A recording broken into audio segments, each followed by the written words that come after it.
Pertama-tama saya ucapkan terima kasih kepada kalian yang telah mendengar podcast ini. Saya ucapkan terima kasih sebesar-besarnya buat kalian. Jadi kembali lagi ke podcast yang ke-9 ini ya. Jadi mengenai tentang virus corona. Jadi sini kembali lagi menjadi podcast One Solution for You. Yang artinya di mana saya akan menyabarkan beberapa solusi dulu, namun hanya ada satu solusi yang menurut saya terbaik dari beberapa solusi yang dijabarkan tadi itu. Nah, kita akan membahas corona dulu. Jadi sudah tahu bahwasanya corona ini sasaran utama itu adalah paru-paru kita. Jadi paru-paru kita tuh bisa dibilang rusak gitu. Apalagi buat kamu yang memang udah perokok aktif, itu udah bahaya banget pastinya. Nah, sebelumnya saya juga mengkritisi bahwasanya ada yang namanya PSBB yang dibuat oleh peraturan Kemenkes. Di sana dia mengatakan bahwasanya di PSBB itu peraturannya ada banyak.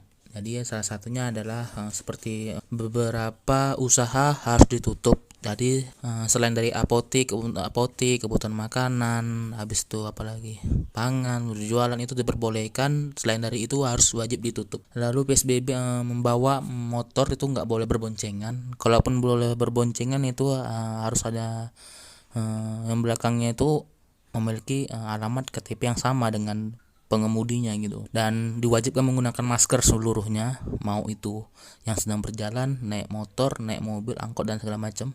Dan di angkot sopir memakai masker, di samping duduk angkot nggak boleh, tapi kita harus duduk di dalam. Lalu pembatasan penumpang, yang misalnya ada 10 penumpang jadi 5 penumpang, atau di bus misalnya 30 penumpang jadi 15 penumpang, seperti itu. Menurut saya PSBB yang saat ini memang sangat kurang efektif. Mungkin dari kalangan orang masih kurang efektif. Menurut saya pembatasan sosial berskala besar ini memang sangat-sangat setengah-setengah bagi saya, karena memang kalau memang mau mengurangkan yang namanya orang yang terinfeksi dari virus corona, itu nggak bisa melakukan PSBB. Sama jangan kamu keluar pakai masker dan berada di tempat yang banyak orang juga. Misalnya kita kan dibilangnya kan ke pajak nih, ya udah di pajak kan pasti kan ramai gitu, orang beli inilah, penjualan apa, meskipun memang disediakan cepat cuci tangan, tapi tetap saja pasti akan ada kecolongan. Namun seperti ini harus memang dibatasi lagi, diperketat lagi, tapi ya sama aja sih, nggak ada gunanya juga. Jadi dari One Solution for You ini, solusi saya untuk PSBB ialah itu dengan melakukan penerapan denda dan teguran yang lebih keras lagi, denda yang lebih besar lagi, dan juga jumlah personil orang yang melakukan penindakan itu lebih banyak lagi dan tersebar di seluruh kecamatan, kelurahan dan sebagainya. Jadi peran aktif masyarakat itu juga ada.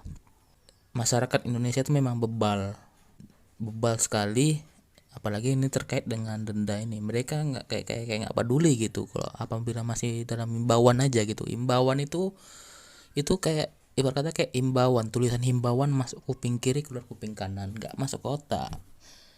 Jadi langsung keluar gitu, nggak berpikir keluar, inputnya masuk, diprosesnya nggak diproses, langsung output terus. Dah output itu kan salah pula, tetap gitu. Jadi sama aja kan imbauan itu. Jadi menurut saya kan denda. Nah, jadi lebih baik gini, denda ini kalau bisa dibuat kalau keluar rumah nih atau berkumpul atau segala macam itu kena denda 50.000 misalnya. Itu ya mau gimana mau dibilang ya kan, 50.000. Tapi kan itu besar kali, atau semana gitu besar kali. Iya, namanya memang besar kali, cuman memang kesalahannya itu apa? Dikasih tahu. Kalau dia begini udah jelas-jelas memang tempat kejadian, misalnya contoh nih tempat kejadian yang di KP, udah jelas-jelas di KP nggak terlalu penting kali.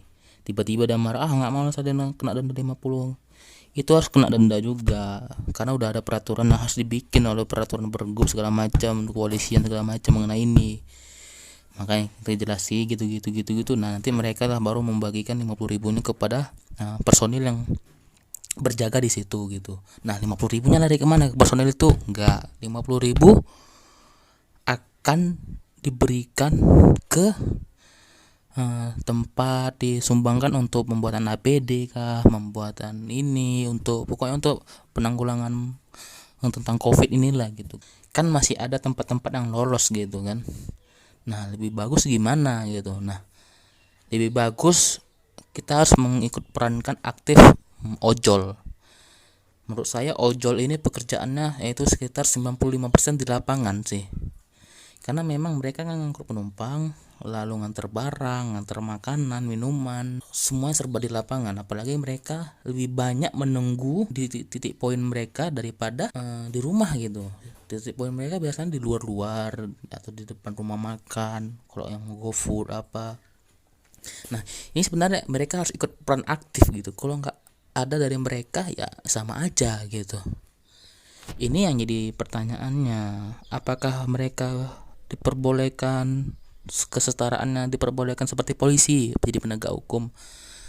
Kalau masalah itu sebenarnya saya kurang tahu bagaimana, apakah bisa atau tidak. Maksudnya kalau misalnya polisi bisa melakukan penindakan hukum, ojol bisa menindakan hukum, seharusnya ini jadi masalah dulu sih sebenarnya, apakah diperbolehkan. Karena gini, ini ikut peran serta masyarakat juga gitu. Jadi kalau yang ku bilang tadi kan 50.000 kasih ke polisi, polisi nanti ini ngapai ke ini apa, ngapai ke dendanya nggak untuk dibuat APD ya. Nanti yang ojol ini pun 50.000-nya ada dua kemungkinan, untuk ojolnya atau disumbangkan ke orang-orang yang memang membutuhkan COVID ini untuk pembuatan APD segala macam, ventilator segala macam gitu.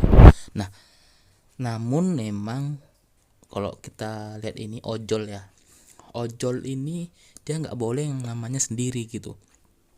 Mereka tuh harus setidaknya satu titik itu 5 orang. Karena gini, ada situasi kondisi di mana para pelanggar terkadang lebih kuat daripada orang yang menindak gitu. Nah, terkadang lebih keras, sama kayak kita kayak bendahara minta uang ke kelas ya kan, ke murid-murid, tapi bendaharanya lebih ciut daripada yang ini yang harus diminta, mereka yang harus membayar gitu, atau yang utang ya kan. Kadang-kadang orang yang berutang dia pula yang galak gitu kan, sama ya kan. Ini permasalahan seperti itu sih. Lebih baiknya gini,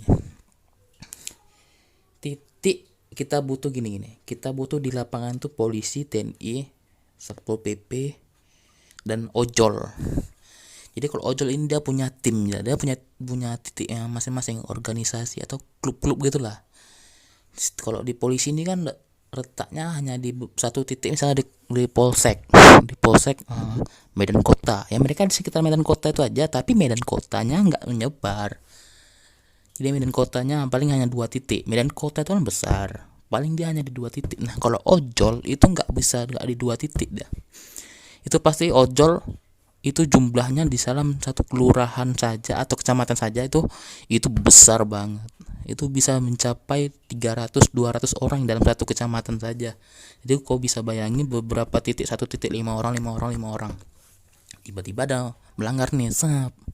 Nah, yang melanggar itu harus membayar 50.000. Namun kita lihat dulu kondisinya gimana. Maksudnya adakah yang diperlukan, adakah yang nggak diperlukan, apakah ini yang penting gitu. Kalau nggak penting ya mereka harus kena denda 50.000. Cuman ini nanti dikoordinasikan lagi dengan para pejabat penegak hukum atau gimana membuat solusi ini gitu. Karena gini, kalaupun ojol pun nggak perlu takut juga gitu ya. Kalau ojol tuh kamu nggak bisa nganter penumpang bla bla bla segala macem kan kayak gitu. Itu tadi, walaupun nggak bisa ngantar penumpang, setidaknya ada penggantinya lah, seperti penindakan denda yang dapat 50.000, dapat 50.000 itu 50.000 lagi, 50.000-nya antara dua pilihan, mau disumbangkan atau memang untuk dia sendiri atau bagaimana gitu. Itu lebih cocoknya sih sebenarnya. Cuman memang ini harus ada revisi lagi sih sebenarnya mengenai penindakan denda ini. Karena gini, denda ini udah pasti udah lebih bagus denda. Kalau ditanya nanti makin miskin, nggak akan nanti aku makin miskin kalau denda enggak, karena memang Anda yang bebal gitu. Makanya Anda jangan bebal. Kalau ikuti aturan pemerintah, ikuti aturan yang berlaku, maka Anda akan terselamatkan. Nah dari segi polisi, ojol kan. Nah dari segi masyarakat, nah gimana masyarakat yang biasa kan. Nah lebih bagusnya gini, masyarakat itu diberi yang namanya surat. Jadi ada namanya surat jalan, kau tahu kan, surat jalan, surat keluar rumah. Jadi dia ada keperluan untuk apa, kok surat surat yang ditandatangani Kepling atau gimana lah gitu kan. Jadi ada izin untuk keluar jam segini gitu. Jadi izin dari Kepling yang memberikan arahan, surat dan tanda tangan Kepling itu lebih bagus seperti ini sih. Jadi ada koordinasi lah gitu dengan kepala lingkungan setempat gitu. Asal dia pergi, misalnya dia mau pergi ke ambulan misalnya, kan penting nih ambulan kan, gini ke rumah sakit misalnya kan nih, rumah sakit nih ambulan ini segala macamnya harus pergi lagi kan pasti kan kita keluar rumah tuh kan. Tiba-tiba ada pembatasan sosial, kita gini salah apa segala macem gitu kan. Nah, lebih bagus dibuatlah seperti surat keluar, surat jalan gimana biar keluar gitu, bisa keluar, bisa dapat izin. Nanti pun meskipun nanti di luar tiba-tiba kena Anda, mohon maaf saya diberhentikan karena Anda melanggar peraturan dari PSBB apa segala macam gitu, Anda akan dikenakan denda 50.000 gitu misalnya gitu. Dia tinggal tunjukkan surat aja. Jadi suratnya dari ini menjadi bukti bahwasanya memang dia diperbolehkan untuk pergi. Karena ini pun sangat genting. Makanya surat itu dikeluarkan dari dia, dikeluarkan juga dan ditandatangani oleh Kepling setempat. Nanti surat itu bisa di-download contohnya di website pemerintahan dari kota-kota tersebut gitu. Nah, itu sebenarnya sih solusi dari apa yang harus kita lakukan PSBB tadi. Namun beberapa solusi memang ada pro dan kontra sih. Jadi ini yang jadi pertanyaannya, gimana caranya bisa membaguskan dari beberapa peraturan ini sih. Jadi ini udah podcast ke 9, jadi 2 podcast lagi 10-11. Podcast ke 11 kan kemarin saya bilang bahwasanya itu adalah kumpulan dari podcast pertama sampai 11.